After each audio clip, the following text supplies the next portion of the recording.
Thank you. Thanks, Lucy.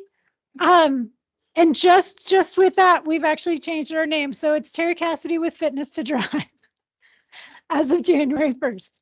But thank you. And I will introduce myself a bit here. I am an occupational therapist. I have worked in this community for 25 years, have a private practice, Fitness to Drive. We have occupational therapists who do driving evaluations. They're all certified driver rehabilitation specialists. And we also do a lot of education in the community around this topic of driving. So I have some slides prepared really around this like decision making around driving topic, but I really want it to be interactive. So feel free to jump in with questions and stories and want to make this pertinent to you all. I will say, even like with the title, when do I take the keys, it's always the type of title that's a little cringy to me. Like it's evocative and that's the question that's on people's minds. But as the person who's the one talking and working with individuals who may or may not be doing well with driving, I'm always saying, like, we don't take people's keys. My role is to help people make decisions, and we will tell them whatever those decisions are. So when we do an evaluation, if the recommendation is that they no longer drive, we will have that conversation with them. But it's larger than that. It involves the medical team often, hopefully, but definitely involves the family and caregivers. As we were talking before we got started here too, sometimes just the enforcement of that really comes down to the family and caregivers. So happy to talk about all those things today. Let's see. I do want to just start out with like the importance of driving. Just why is driving such a difficult conversation? I think we all kind of have that perspective here that it's a hard topic, and it's hard because it matters, right? Like people don't mind giving up other things, maybe going to the grocery store, they're okay with handing over to somebody else. Maybe not, but it is one of the most valued IADL activities. So instrumental activities of daily living. And there's a lot of reasons for that. There's been research done on this, but like the things listed here are just an example of the reasons. So going to religious or spiritual events, activities, things that are part of their routine, participating in exercise, visiting people, going out to eat, just part of our daily social life as well as productive life, often is tied to driving in this community, in this culture, in most societies in the United States. So there's this piece of not just transportation. And I think that's an important one to think about, because it's easy to think like, Mom, I will drive you wherever you need to go. And sometimes it's more than that. It's about identity. It's about identifying with that independence piece and who they've always seen themselves as. So I just want to appreciate that this is a really big topic from a like sense of self standpoint. And I feel like we're always aware of that when we're working with clients. But it's, the family certainly that sees all those pieces of that too. And then just kind of the consequences. So people often identify personal freedom, identity, independence, their life roles with driving. Not driving, there's been a lot of research on, it's hard to say it's a direct correlation. But when somebody stops driving, often they have worse health outcomes, increased healthcare costs, whether that's just rolling in transportation, but sometimes that's avoiding appointments until a later time, and then it's a bigger issue. Decreased access to care. There's a lot about the emotional side of it too. So increased depression is one of the big ones. I do want to say that I don't think it's directly, I stopped driving and I got depressed. There's often a bunch of factors going on in someone's life. Driving is maybe the most visible outcome of that, or one of the big things that's taken away, and the depression is about all of those things. But just acknowledging that it is a big and important topic and being sensitive to that. So we really are, I'm happy to talk about all different parts today. Some of these slides are a little more dementia specific, which I am guessing is the case for some people in this room, is that's the caregiving realm. But there's other reasons that people stop driving, of course. But something we want to look at is like, is what's going on related to normal aging, or is it related to dementia? So this little chart here is just to help with that. So there are just typical age-related factors that can decrease someone's safety behind the wheel.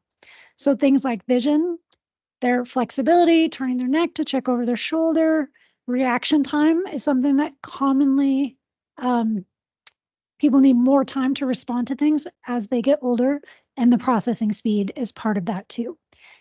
And we do see people for those reasons. So there are people who come for a driving evaluation. Maybe, occasionally someone will call and say, you know what, I'm just getting older and I feel like I want to make sure I'm still safe. And so that is a very valid reason we would see somebody. Oftentimes there's a medical event that's triggering that. So maybe not a cognitive related event, but maybe something physical. They want to make sure they're still safe with driving. With the normal aging category, oftentimes the drivers will gradually make changes, either because they realize it or they realize some part of it. So a lot of people that I work with, I would say, I don't know, probably age 55 and over, don't love driving at night. And a lot of people who are in their 30s don't have any issue with driving at night. So just as an example of like, vision is one of those things that changes. Our contrast sensitivity and our night vision often gets worse with age. And so people are like, well, I don't really have to go anywhere at night. So it's not impacting things a whole lot, but they do start to make limitations to their driving. Maybe driving in the snow. Maybe someone retires and they don't really need to drive in the snow. So they make those limitations on their own. Dementia tends to be a different category, largely because of that insight piece. So some of the things we're looking here with cognitive change, we're concerned about memory, attention, language skills, motor skills. All of these things certainly can impair driving. And that driver with dementia, excuse me, is less likely to make changes on their own. Not always. There's a lot of people that do decrease things, and I'll use my mom as an example, where she was not doing well with driving to new places, but she would never say it to me in those terms. Like she just would, no, I just really want to go to this store every time I need something, or things like that. But overall, that's where the driving decision, the discussions come in, is if the family, the caregivers are noticing issues and the driver is not noticing issues.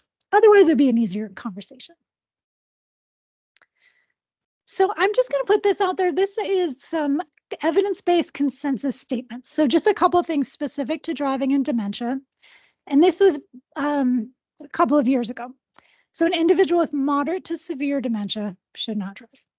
That's just kind of the basic thought out there.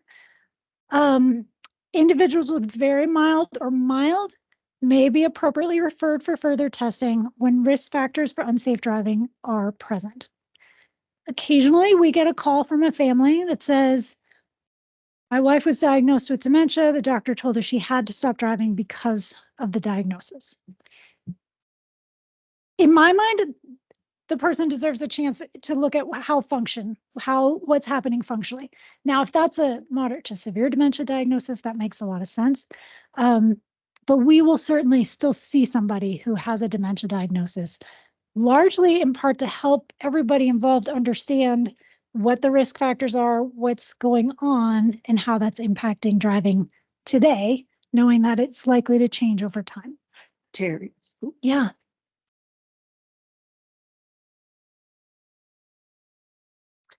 So there is a lot of concern, understandably, about liability and a diagnosis.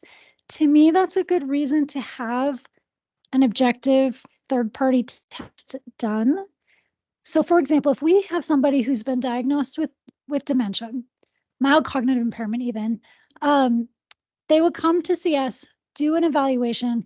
And I can talk more about what's involved with that, but it's a 3-hour session. So we're an hour and a half in the clinic looking at vision, strength, range of motion, cognition, an hour driving, and then conversation. So we put together our report, send that backing up a little, we do always get an order from the medical doctor. So if there's a diagnosis, we want to have the doctor on board with any of the decision making.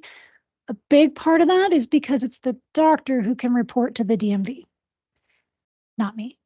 And so we try to get the referral from the doctor, and then we would send our report back to the doctor with any recommendations. From there, and we facilitate all the paperwork, but there is a medical clearance to drive form. And so if somebody with dementia comes to us, they pass our evaluation, and our recommendation is, maybe our recommendation is no night driving, but otherwise we don't have any other recommendations. We're going to send that to the doctor, request the doctor fill it out on the form, and send that to the DMV. So to me, that is a measure of liability protection, saying we acknowledge that there's this diagnosis.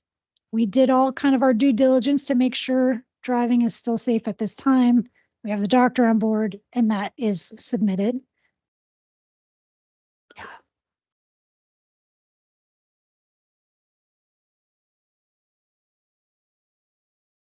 They're not required. And they're especially not required to notify them if we are suggesting that they're safe. So there's not mandatory medical reporting in the state of Colorado.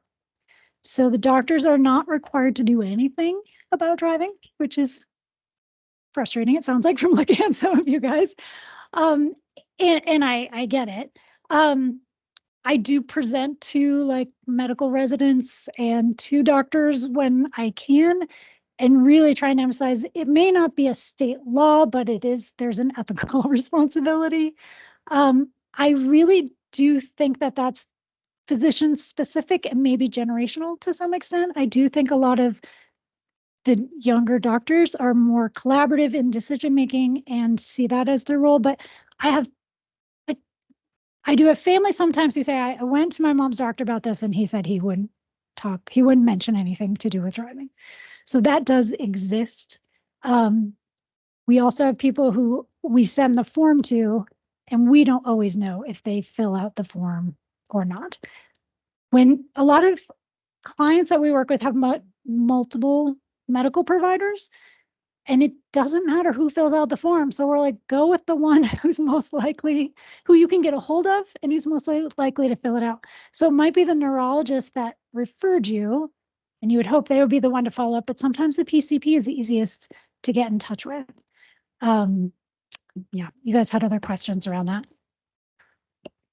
I was going to just follow up with that is, if you request and the provider isn't wanting to do it, I would ask that they put it in the notes as to why they don't see it's necessary to fill the form out or have a response. So that way, at least it's covered that in that record as well. And I do see that as both sides of having it. Ideally, we want someone to have it in their medical record as well as in their DMV record. But even if they don't send it into the doctor, it is in their medical, like once we send them that report, it's in their medical record.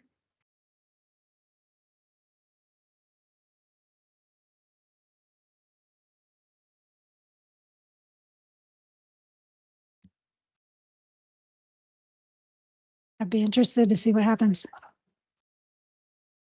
Okay, that's a good one. Anything else on that?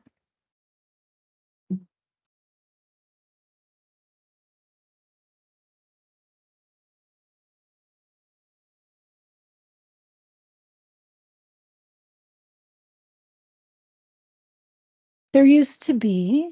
There is. Tell me.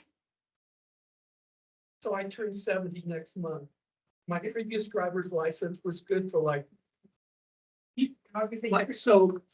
It is next in the state of Colorado. I'm living through it. So my previous driver's license was good for like about 10 to 12 years.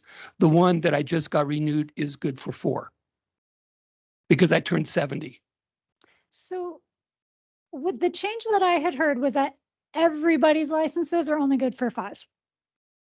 So if everybody pulled out their license, right, like they don't do an age.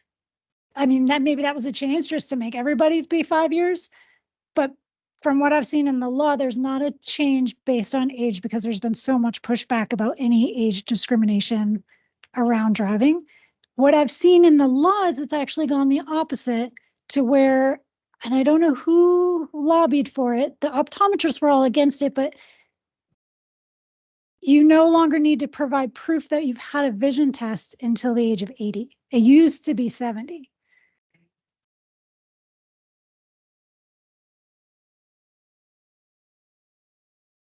So, You don't have So- to, you used to have to submit it.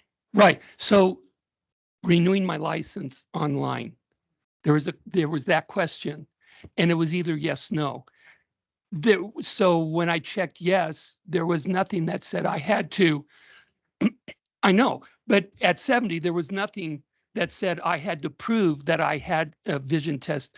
So if I didn't, I could lie, still click yes, and it's good to go. Oh, good. Glad to see that.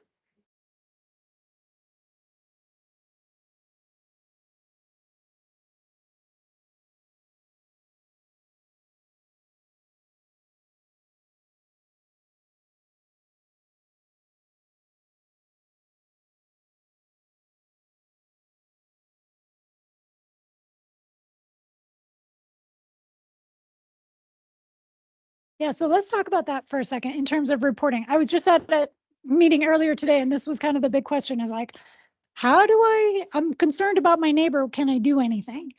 And really, Colorado does not make that easy. So just like you said, thank you for reading that part.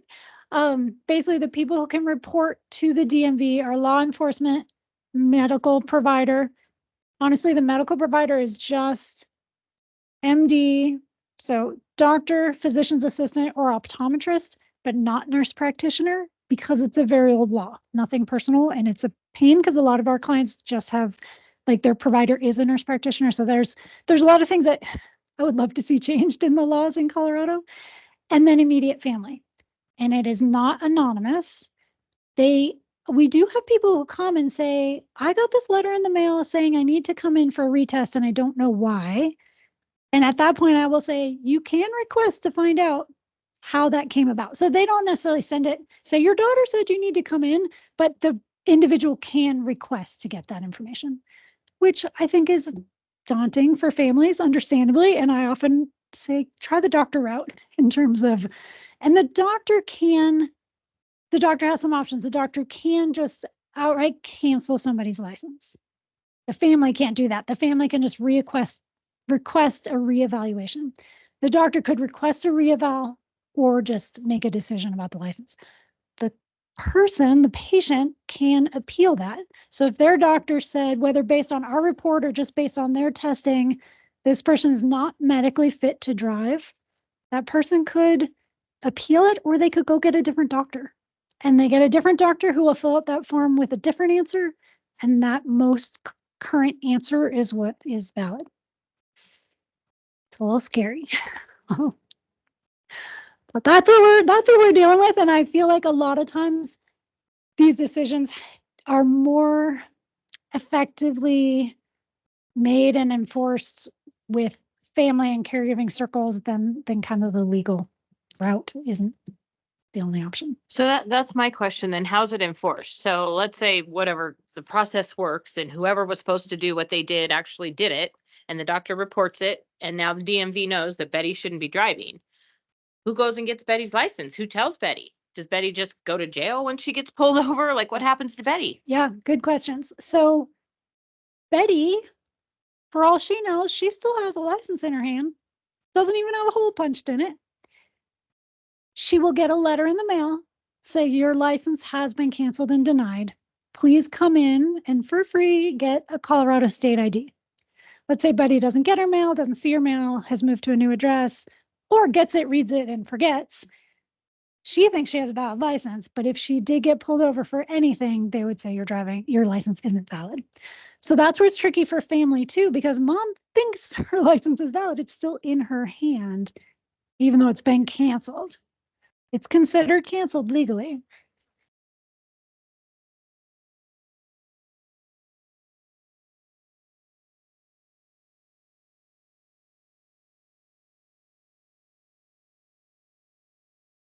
I know what you mean. I don't know all of yeah, there's not much. So the question earlier this morning was about, you can put restrictions on a license. So let's say it's no daylight driving only. What's the penalty if someone is caught driving like outside of those restrictions? Not much. What's the penalty in Colorado for driving without a license? Not much for anybody of any age. So that's more of a legal thing.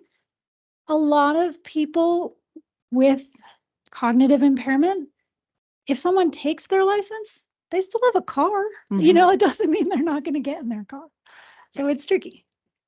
I wouldn't say last year when we spoke with the sheriff's department and we had a question about that. An older adult who wasn't, her license was suspended or canceled and shouldn't have been driving. And we were asking like, well, so what do you do if she's pulled over? Can you, you know, take her home, escort her home, or make sure that, you know, she's not back on the road? And the short answer was they can't do anything until there's an actual accident. So either she causes injury to herself or others, which wasn't the answer that, you know, people So want. sad. Exactly. Exactly. Probably not. Yeah. Yeah.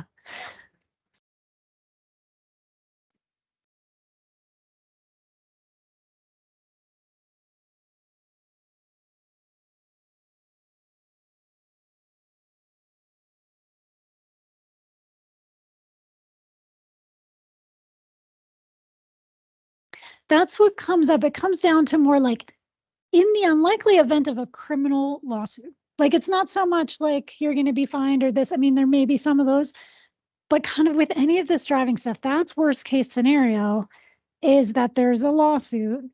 And so, you know, we like to think if there's an evaluation on file, if the caregiver has gone through the steps.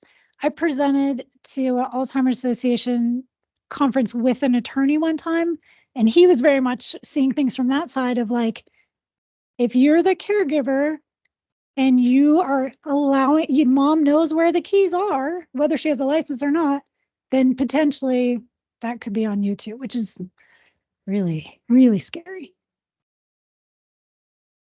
Yeah. Yep.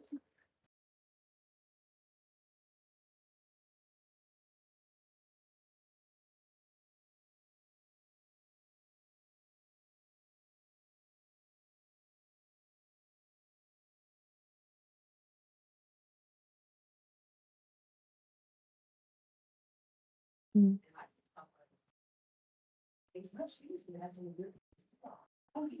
But that's not going to happen. Mhm. Mhm. And yeah, and that's where a lot of it unfortunately does come down to the people around that person to enforce.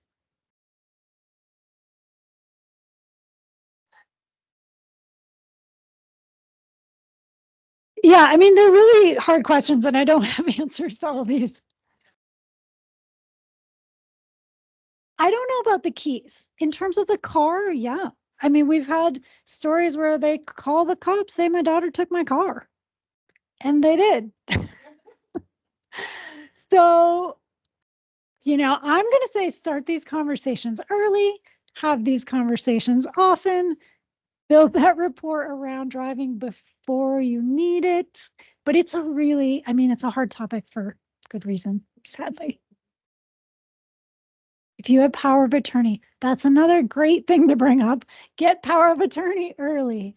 Get in so that you have some decision-making power there. Yeah.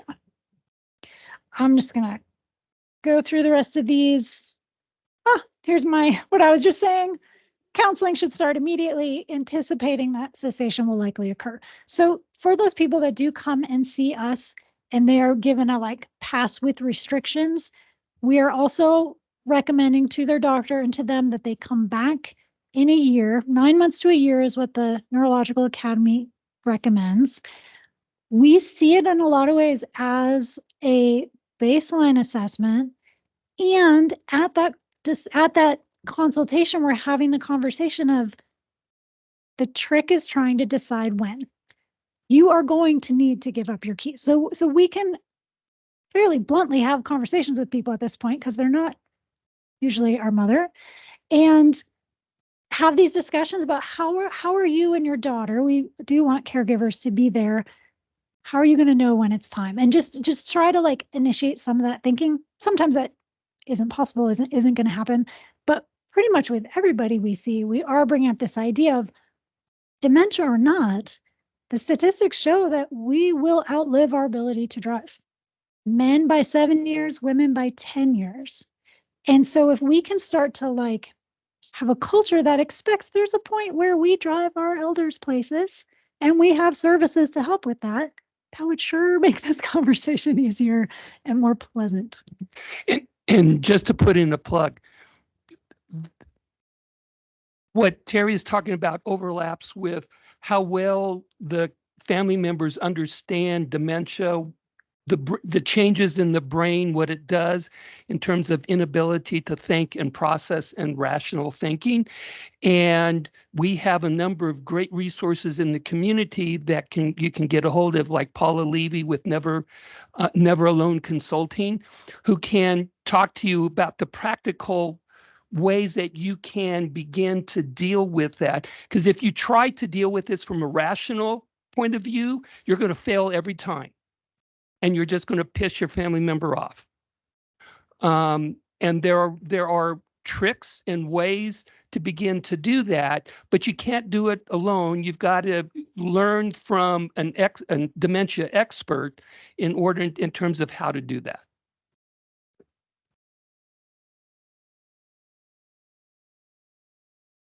So a lot of this is from this. I have 2 fantastic books. They're available for free. I can get you guys the links if you want. They're both put out by the Hartford and the MIT Age Lab. One is We Need to Talk, Family Conversations with Older Drivers. And the other is At the Crossroads, Family Conversations about Alzheimer's disease, dementia, and driving. Fantastic resources. There's worksheets, there's like discussion points, there's really great things. Here's some of their advice in terms of like from experienced caregivers. There's no easy answer, sadly, as we're seeing. There's no one right way for any family. Begin discussions and planning early. Involve the person with dementia as much as possible. I like this: base decisions on driving behavior observed over a period of time. So if someone comes to see us for an evaluation, it's a snapshot. Now, we were talking earlier at the start of the meeting of like, some people are really good at glossing over their cognitive deficits. Not in a 3-hour evaluation. Like when we start getting in, because we're doing cognitive testing, some things really pop up. Sometimes the family member is there, they're welcome to be there watching, and they learn a lot. They didn't realize things were to that level because they're not interacting in that same way. But we are just seeing this one point in time. And so we really appreciate family input. We really appreciate hearing what else is going on and how things are throughout time. Get support when making and implementing decisions about driving, as Kent was saying. These are some warning signs, some risk factors on the next 2 slides. There's lots, but just getting lost while driving in a familiar area. We ask that pretty much to everybody we see. Difficulty with merging. The merging and making unprotected left-hand turns are based on crash data. So those are high crash areas. Driving 10 miles below the speed limit, while not illegal, is a reason I will give for somebody not to continue driving. They're obstructing traffic, creating lots of crazy drivers around them. Oh, geez. Oh, that's terrible. But it's the speed limit. That's crazy. That's crazy. So there is this fitness to drive screening measure is a free online tool. It's originally was developed for people to assess themselves, and then they found that it was actually better to have a proxy. So the idea is that I would drive with, I was going to say my husband, that probably wouldn't go well, but drive with a family member and just, make note of these things. So if you're concerned, maybe about a spouse, maybe about a parent, this just gives you a place to be like, you would drive with that person you would be the passenger and then go back and fill out the survey. And they would be like, kind of, how worried should I be type of survey. risk factors. So these are more like if you're not driving with the person, these are other ways that you would know or things you should look at. So certainly an at-fault crash. Impaired driving behaviors as reported by the caregiver. You know, in my case, it was my mom's really good friend who finally told me that she was really nervous driving with her. And I needed to hear that because I was a little nervous, but thought I was being too like picky because this is what I do for a living. Difficulty with other tasks. So certainly driving impairment does not happen in isolation. So looking at, is this person cooking? Are they managing their finances? Those are all questions we ask when they come for an evaluation because it lets me know how well they're doing kind of big picture with what we'd say executive function. Impairment on psychometric tests, a big referral source for us are neuropsychologists who are doing neuropsych evals. They feel that liability piece to mention driving in their evals. There's not a one-to-one correlation between neuropsych testing and on the road driving. But I think it's a good start and it's a good way to get, like, should I be concerned? That's a good starting place.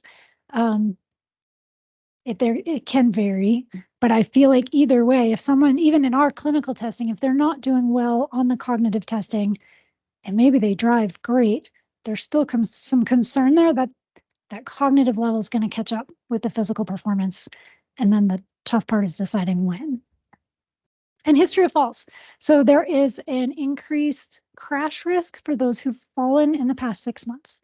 So there is a correlation there, not causal, but it's something to keep in mind. And I think a reason to bring up driving, as when I talk to medical professionals, that's a lot of times if someone is having falls, it's a good time to ask how their driving is. Please. So, like a lot of my caregivers in my office tell me like, oh, my mom can fool anyone. Like nobody even knows my mom has this cognitive decline because she can ace any test she knows how to answer those questions. So like, can they fool you on these tests? Can they, you know? I would say no. I mean, there are definitely people who present better than others, of course, and who are very good, have very good verbal skills. But the tests, like one of the classic tests that we do that actually has had the most research with driving is trail making test. I don't know if you guys are familiar with it, but there's letters and numbers on the page and you are going from 1 to A to 2 to B to 3 to C. A lot of people have trouble with that one. That's kind of it's a novel task. But what I see is with dementia, I mean, it's really, really hard to do well on that test if your cognition's not all there. So there are tests that are not just verbal, because I do agree, like verbal skills can be great. They may not tell me the accurate representation, but if there's no caregiver in the room, I don't know. So there's those pieces. But then when we get down to the physical, like that, there's benefit in that paper and pencil test. We're also doing a dementia screening and things like that too that are developed for that reason. So I would like to say no, but maybe, I don't know. All right, so for further testing, so if there is somebody in your life that you're concerned about, yeah, Ken, thank you. And is that including questions? Yes. Okay, I'll make this really quick because I want to do questions. Talk to your doctor, talk to your loved one's doctor.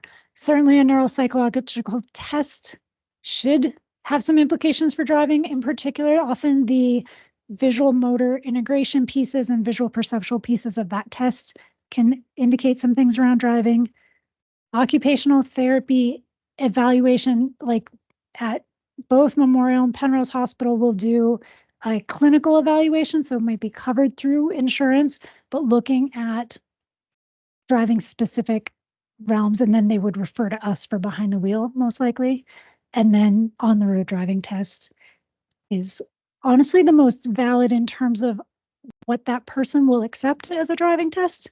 It's kind of hard to sit and draw lines and then someone tell you not to drive. So sometimes that's the main benefit of coming to us, is sometimes that person actually gets some buy-in when they come back and they say, did I make you nervous? And I say, yeah, actually you did. And it's different than their daughter saying, I don't like the way you drive. So there's just a piece to that. I talked about this already, so I'm just going to skip through these, but this is kind of what we do in our driving evaluation behind the wheel as well. We aren't just looking at a basic operator skills test, which is what the DMV does. So that's 2 right turns, 2 left turns. Well, when the DMV used to do tests, now they're all through third-party drive schools. But we are really looking at the bigger picture and navigation. If someone lives nearby, we will have them drive from their house to the grocery store. We try to make it pertinent to their lives. And then the discussion. So we kind of have talked about a lot of this, kind of the outcomes could be fit to drive, unfit to drive, or return to driving with restrictions. With anybody we see with a progressive diagnosis, so not necessarily just cognitive, but maybe MS, we're going to recommend a reevaluation. Recommend being the key word there. We can't force them to come. And then there's a different form if it's mostly a vision concern, and then follow up. And then just a couple of resources for you here. You guys have the aging guide. Make sure you all get one. So those resources are in here. This first website though, Plan for the Road Ahead, is fantastic. It's really geared toward older adults just making their own choices about driving. It's very inclusive and has like an online version of some of these worksheets of like, where do I need to go? How often do I go? How could I get there? Like to really start that brainstorming process. And then the CDC has some great information also. Okay. That's all.